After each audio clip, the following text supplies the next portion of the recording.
Hey YouTube, Muchismo Eugene, another video from Exit Strategy.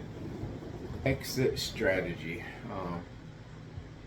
I came up with that name simply right off the top of my head because I figure when I escaped, I don't like to use the word escape, but you get what I'm saying. When I escaped the narcissist,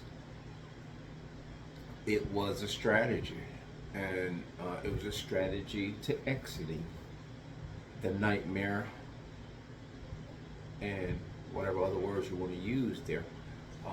So exit strategy fits perfectly for what I'm trying to convey on my channel, and I'm hoping that one day, someone who gains any insight from some of the stuff that I'm talking about, they can go on to help someone else exit and form a strategy as they exit. And at the same time, as I said before, the mission statement, which I don't repeat it often, exit the relationship or relationship. And while you're exiting it, you are educating yourself on all these insidious behaviors. So today I want to talk about how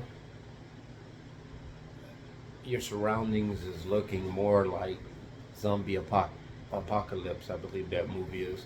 I don't know the ins and outs of it and the plot, but I do know this: a lot of people were walking around like zombies, and no rhyme or reason. That's exactly what the narcissist does. They give it an appearance that they're going about their business as normal people, but they'll take a U-turn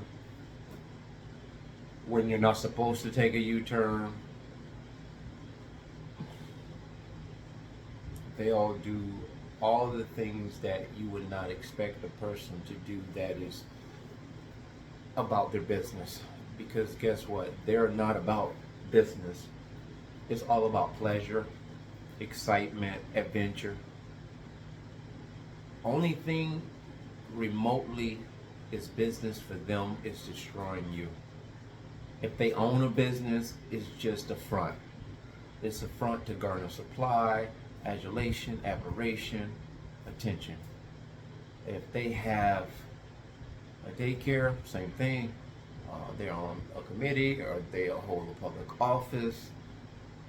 Any position that they hold in society, it is all for the glam. And they're insatiable. They can't ever get enough attention. Even in their sleep, I think they want attention. But the title of this video, I just got to show. The title of this video is, the world is looking like zombie apocalypse by way of the narcissist. And I'm going to tell you what I'm talking about to break this down and give you some clarity. I am out and about, whether it be the hardware store, the grocery store, the big box store, Wally World, specifically Wally World. I've noticed casually, because I go into a place, obviously I have to pay attention to what's in front of me, what's on the side of me, and what's behind me, because shoppers over there with carts are going nowhere fast. And it's just an offensive mentality people have today when they're shopping or they're doing any kind of purchase or an exchange in a store. There is no courtesy, and if it's courtesy, it's fake courtesy. You go into a store, service station particularly, the cashiers are talking so loud and obnoxiously to each other about everything but serving the customer.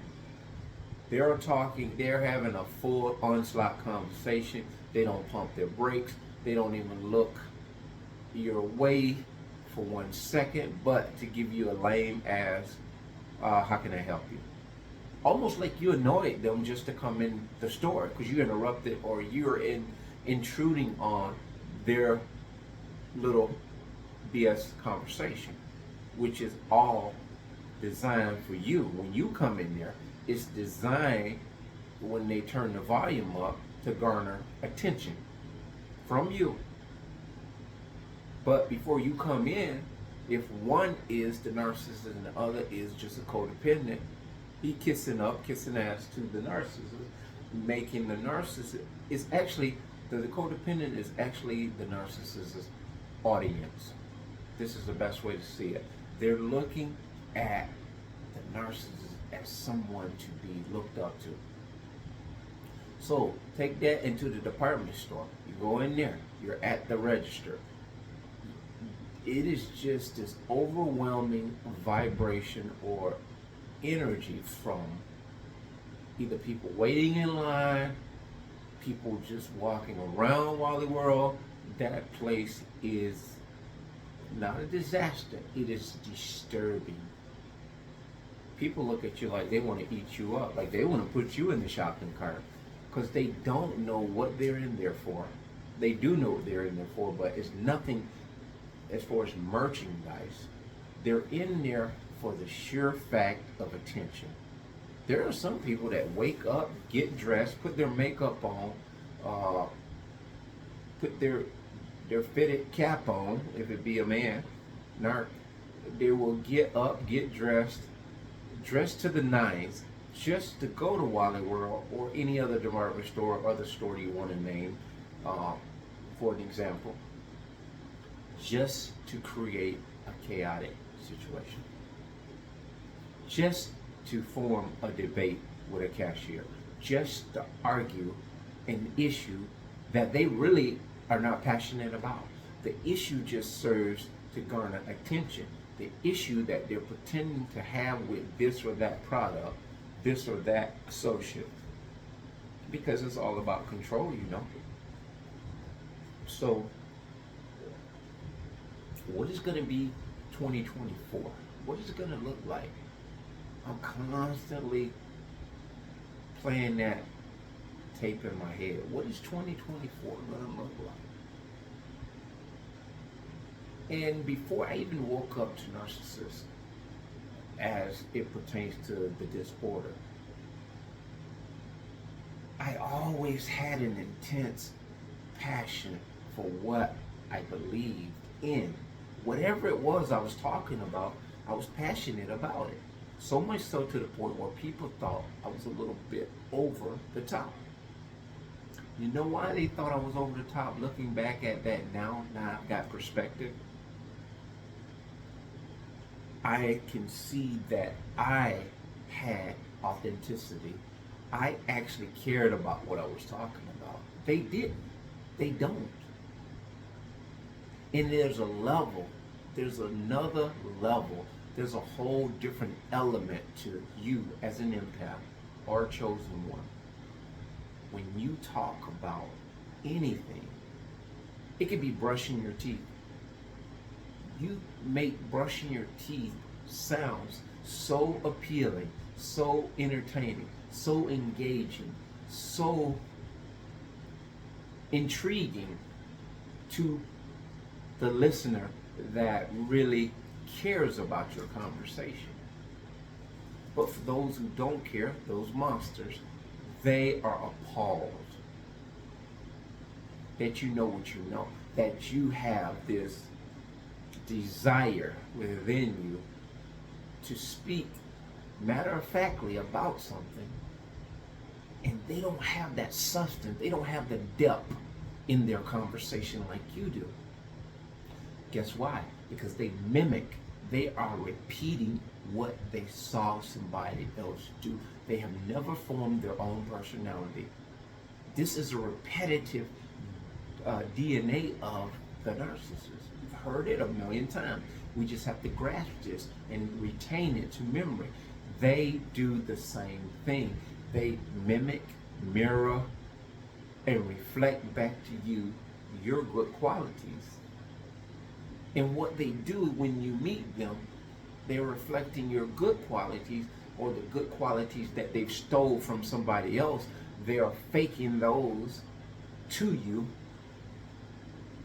And when stuff get real in the relationship, which from the get-go you are real, but when it gets really real and you get to know each other, which they don't get to know you, what they get to realize is that your authenticity sticks to its guns. They forget that they told you in the beginning, oh, I don't, I don't do this. I'm a good girl. I don't do that. I don't do this, X, Y, Z, whatever the BS they tell you. Then that may say I keep a clean house, and then eventually you say, well, hey, you started doing this one in the beginning, and now you just throw stuff everywhere. They will get madly offended by that you are reminding them of what they said in the beginning, because they're agitated that you shouldn't have reminded them of that. But they'll tell you that you're not doing the things that you did in the beginning, but the things that you're doing now, as opposed to what you did in the beginning, are not bad at all. They're progressive. They're evolving. They are things that are transitioning from one form of growth to another, whatever that might be. But they're so masterful to where they sit and analyze you and wait for you to make one mistake, and they have a memory. Their memory bank is like the trash bin in your phone. When you put all the stuff in the trash bin that you don't want anymore, that's how their mind works. The stuff that you put in the trash bin, they pick it out. They are trash collectors. When they meet you, they gather the intel of all the negative things, small or large. Most of the time it's petty. So anyway, about them being zombies and looking like zombie apocalypse, that is what you see every day out and about, especially when the country opened back up. Because take into account, when the country shut down, it threw narcissists for a loop like nothing you can imagine. Me, myself, it almost made me feel like the world was coming to an end.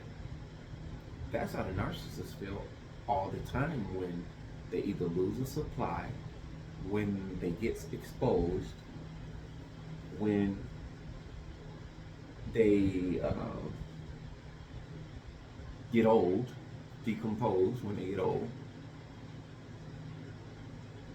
This is how they feel every day, all the time. So compound that on the country shutting down, where they could not garner all of the supply, the attention. Their supply chain just shut down. It's like their business of BS went bankrupt. A lot of them committed suicide. A lot of them attempted suicide. And you might not believe this or know this, but even the seemingly functional people that you see driving around in cars,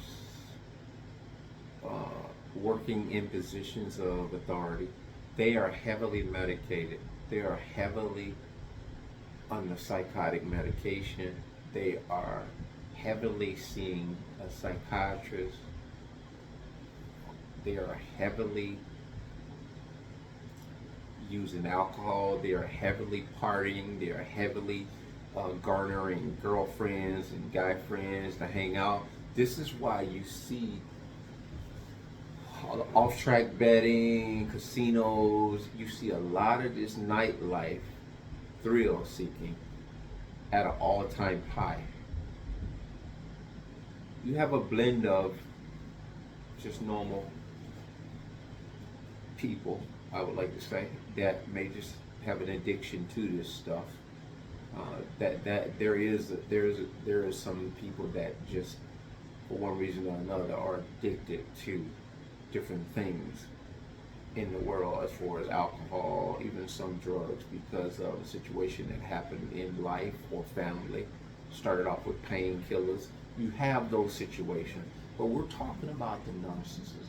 They need to medicate their minds all the time, and without the access to this stuff, like when the country shut down, it threw their pattern, it threw their repetitive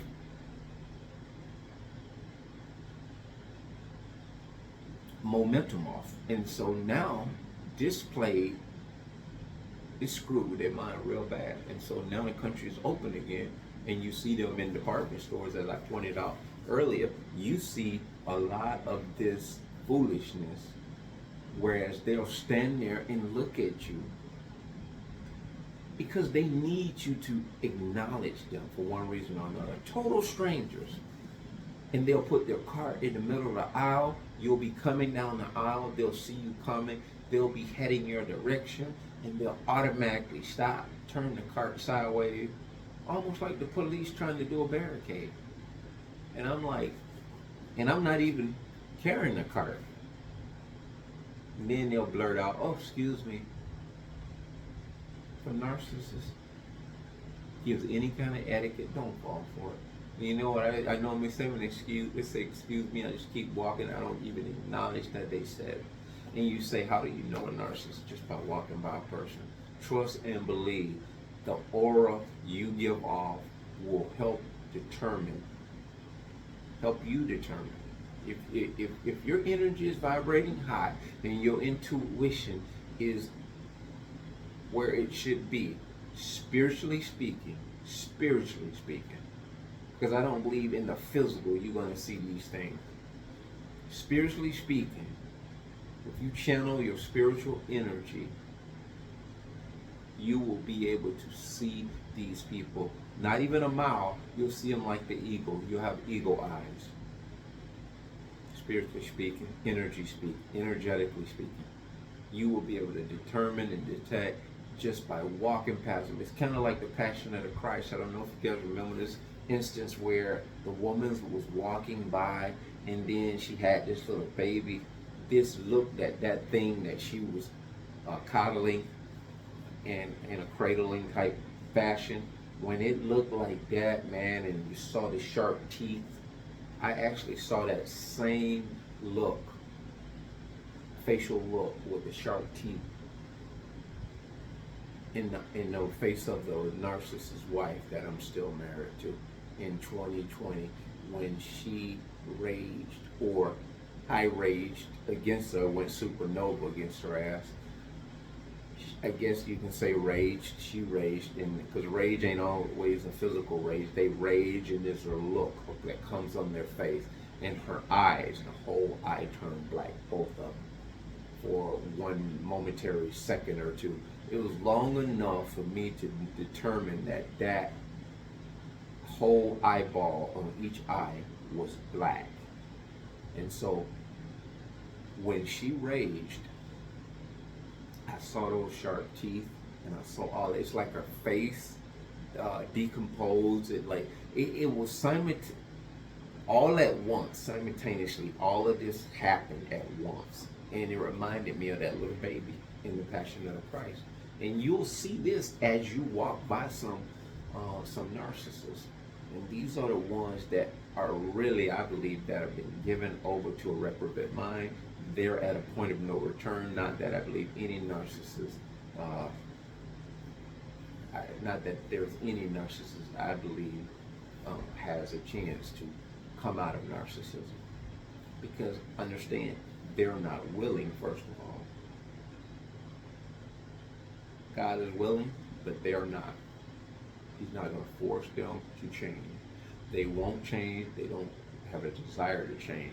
So, survivors, if you, as a believer, I'm here to tell you, and I want to tell you this, and I need for you to hear this, and I need for you to hear this really well. Don't wrestle with it.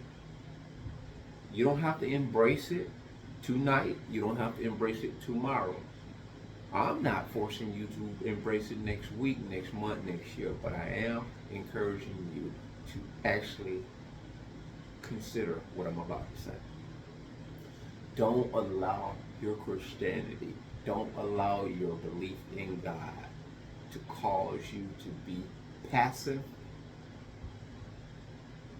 Don't be a sucker, and don't be thinking with your head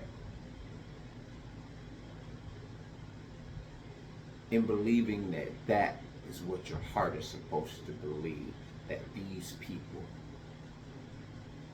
can change.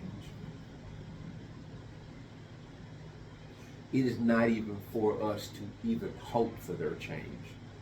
It is not for us even to pray for their salvation. The Bible says, don't repay evil with evil. Repay evil with good. You know how we're repaying their evil with good? We are the watchmen over our brethren. We are doing the good by announcing that there is an imminent enemy, there's an imminent demonic force that's coming against the chosen ones of God. It is not your task, it is not your concern to be overly interested in the change of the narcissist. Don't feed the animals. When you go to the zoo, and you always got somebody want to give Fifi that little peanut, that silverback gorilla called Fifi. Hey, just give him a peanut. All of a sudden, no, gone. I don't think you can reach into the cages now, but you get my point. We always want to do what we're instructed not to do. That's how narcissist is. You don't want to do that. Quit being insubordinate. Quit being disobedient to rules. The good book says, give Caesar what's due to Caesar. And if you're under authority, you must be under authority and submissive under the authority. And he says, be submissive under the authority of the land as being submissive unto God. There are certain things that you're not supposed to submit to by way of when it comes to your faith. If it's contingent on your faith, you're not supposed to submit to those things. Like COVID vaccine, you don't have to submit to that under your religious liberties. You had nurses and doctors quitting their job, and some of them are believers. And this is how we get our faith all screwed up, by we listening to a man in the church trying to translate this Bible to us. The Holy Spirit will let you know everything you need to know about what God's really meaning about this word. And this is what he's talking about. He's saying study to show thyself approved, a workman that need not be ashamed, rightly dividing the word of truth. So when you live and you evolve into the understanding of what God is talking about when he says that, you know right away that this is, you will be able to determine what's true and what's false by way of not just the way people move, but just the way they not just move, act, behave, speak. If their Christian dialogue is mechanical and robotic, it's not of God. It's not of God. I played that game for many years.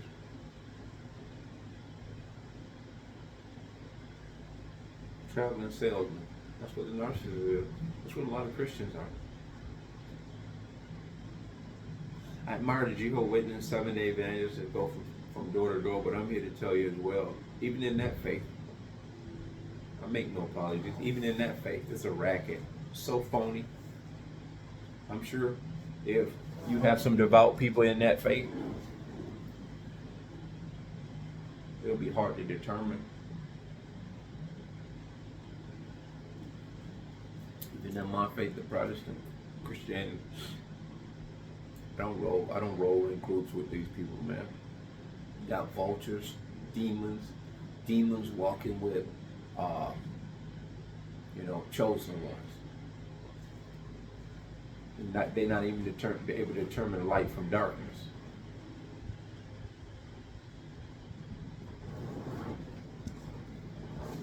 He's got a Christian badge. I'm gonna roll with him. We're gonna go on a I'm gonna picket for Black Lives Matter. That's a whole nother thing. You're a believer and you're out here talking about you want to campaign against, uh, you know, I mean, campaigning against police brutality or campaigning against anything. This is what I'm gonna say about that.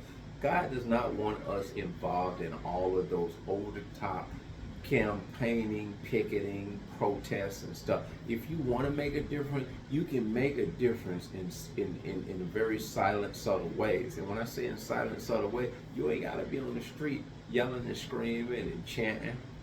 You ain't gotta do that. A lot of that breeds reverse antagonism.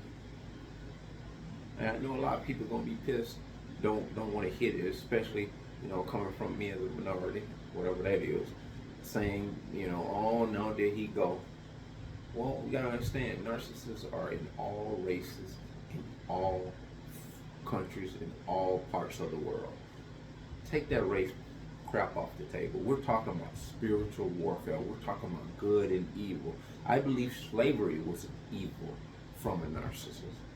You just really want to break it down. Once you take the scales off your eyes and look at it for that, good and evil in the world, you'll be able to understand that some of the best people that you could have had help you in your life probably were of the opposite race. Well, you take myself for example, you don't even want to know the help and the people that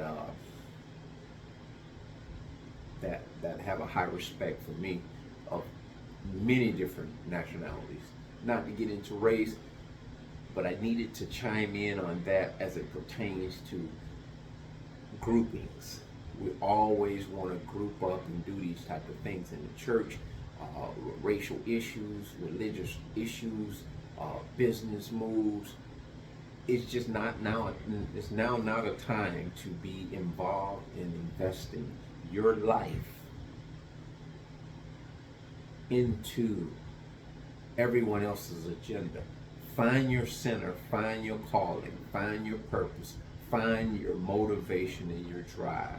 Start from where you are and keep moving forward. That's the best advice I could give you, because that's the best advice that I use for myself. All of these other things that are over the top, bigger than life, if they're to be had, they will come in time. But you have to be patient and wait for these things to come. Now, being led to do the title of this video, the world's looking like zombie apocalypse. This is in how it is looking like zombie apocalypse. So I hope you guys see that this stuff, whatever it is that I spoke about, there's just so much going on with regards to the human being one to another. And they will hijack you for your time in Wally World. Especially somebody see you and recognize you. You'll never get out of there.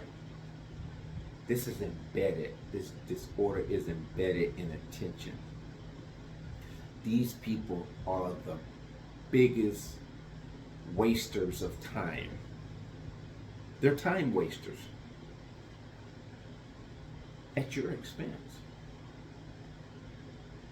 Since I've awakened and disengaged with a lot of the conversation I've had was in the matrix, I was going along to get along.